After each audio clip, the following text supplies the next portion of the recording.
Tonight, NXT would return to the WWE Performance Center with its brand new look. I really like this angle, the overhead camera shot, obviously from the side a little bit, looks really cool. I love that they've blacked out the side of the arena as well. Obviously added a lot more screens around the arena, and they've taken a lot of the focus away. Do you remember how in like the corners you'd see the stairwells where people would walk up and down, the fans would come and go during matches?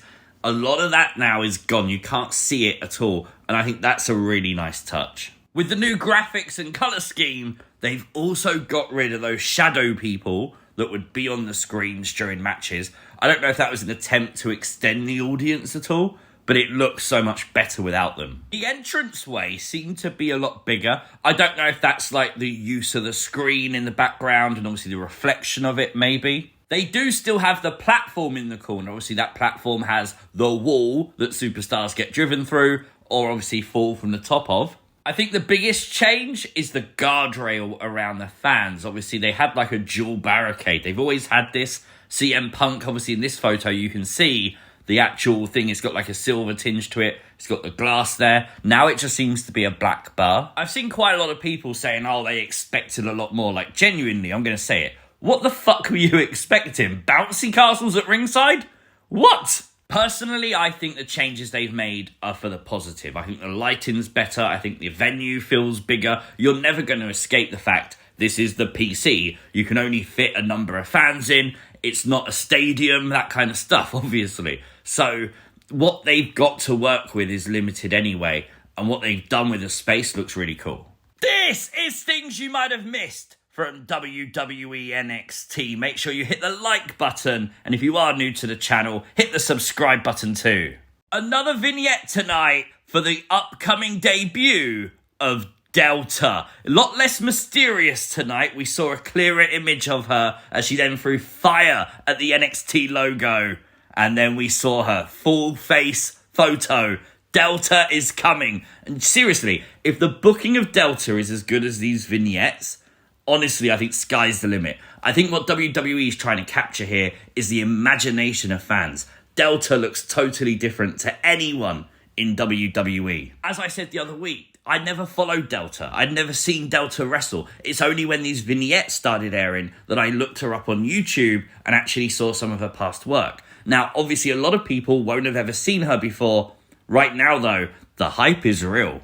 The show would start with the new North American champion, Tony D'Angelo, tonight, as he raised a toast to the former champ, Oba Femi. This is wrestling, though, and that meant that Oba Femi would come out to confront the Don. And while Tony D stood in the ring, Oba Femi would say at Halloween Havoc, he's taken his title back, and the family will not be in the corner of Tony D'Angelo. How he made that a thing, I don't know. I don't know if he spoke to like GM first, I assume, because he would then spin the wheel, and of course it would land on TLS. Tables, ladders, and scares.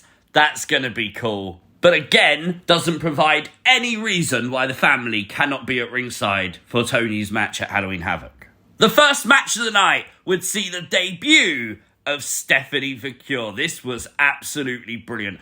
I love her entrance. Theme songs are not right for me, but the entrance itself looked amazing visually. As she would go one-on-one with Wren Sinclair. I love this for Wren Sinclair. Getting some eyes on her. I think Wren has got a very bright future, so this is a good spot to be in. The match was short, but it's all it needed to be. It was an introduction to Stephanie, who would win with a double underhook back/neck breaker. Wasn't sure how she landed it, but it was on the knee. And then after the match, Cora and Roxanne would come out, beating down Stephanie, which would bring out Julia, and Julia and Stephanie would challenge Roxanne and Cora to a tag match at Halloween Havoc. Later on, Ava would make that match official, and we'd also find out that Fatal Influence will have to take on Stephanie and Julia next week. So that's pretty cool. You haven't got to wait for Halloween Havoc to see Stephanie and Julia as a tag team. It was a gentleman's duel tonight on NXT. There were some special rules in this match. They are on screen if you want to pause the video and read them for yourself. But basically, you couldn't cheat or do anything underhand. It was gentlemanlike. As Lexis King took on Wwe Nxt. And yes, Lexis King played by the rules, but he made sure the rules favoured him whenever he could. He did win with a beautiful bridge cover. That was really nice. And then after the match, he raised the hand of Wwe Nxt. Wwe Nxt is not buying this good guy act from Lexis King, even in the backstage segment prior to the match, with Byron Saxton on NXT, by the way. He looked a little bit miffed at the idea that Lexis King was a good guy. What do you think? Is it mind games from a maniacal psychopath in Lexis King? Or is he actually genuinely trying to be a good guy? I swear to God, wrestling just has me questioning everything nowadays. We'd see tweets replying from Io Sky and Kairi Sane after what happened on Raw on Monday. And of course, Metaphor's Lash legend Jakara Jackson once again saying they want the women's tag belts, how they're going to take out Damage Control next week. That would be pretty cool. Byron Saxton would visit the dollhouse tonight with Tatum Paxley. That's a thing. I'm making it a thing because Tatum Paxley likes to play with all her friends and the friendship never ever ends. Okay?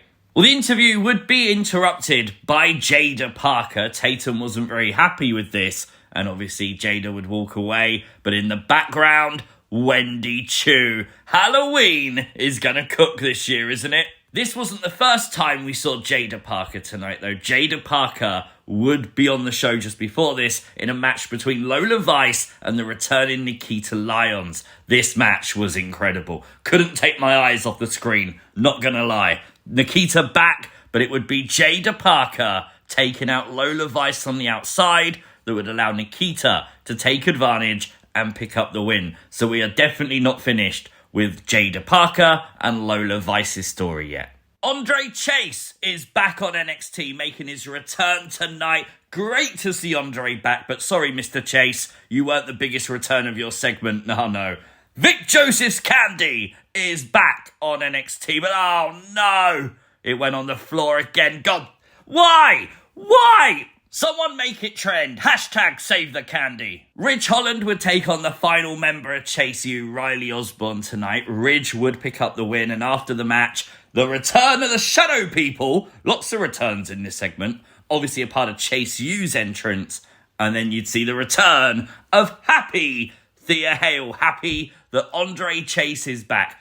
Seriously, I'm sure they're going to do this at Halloween Havoc. Can someone make sure that Andre Chase and Ridge Holland have like an over-the-top, dramatic, insane stipulation match like Buried Alive or something? Why not? In response to what happened at the start of the show, Luca Crucifino wants Oba Femi next week. Oh, poor Luca. So we all saw how Karmen Petrovic was looking at Ashante the Adonis tonight, and then we saw her picking up the rose after they walked away. She came out during his match tonight with Brooks Jensen. She released the rose petals from the bag. Ashante would lose, but he didn't look too upset about it. His focus was solely on Karmen Petrovic. Undoubtedly by a mile the best match of the night tonight. The triple threat main event. Ethan Page, Wesley and Javon Evans battling to become number one contender for the NXT Championship. Ethan Page would pick up the shocking win tonight, literally stealing the victory from Javon Evans. Trick Williams would come out, they would spin the wheel, and they will fight in a Devil's Playground match. Halloween Havoc is shaping up to be very cool. It's one of my favourite events of the year. I think the concept of the wheel is genius. I've always liked it, and I like that they're bringing it back again. Definitely not as intense of an NXT as we saw in the past 2 weeks, obviously with the move to the CW. So we're settling back in a little bit. For me, a very solid 7 out of 10 tonight. Let me know your thoughts in the comments section down below. If you are new to the channel, hit the subscribe button, like the video, and I'll see you next time. Peace!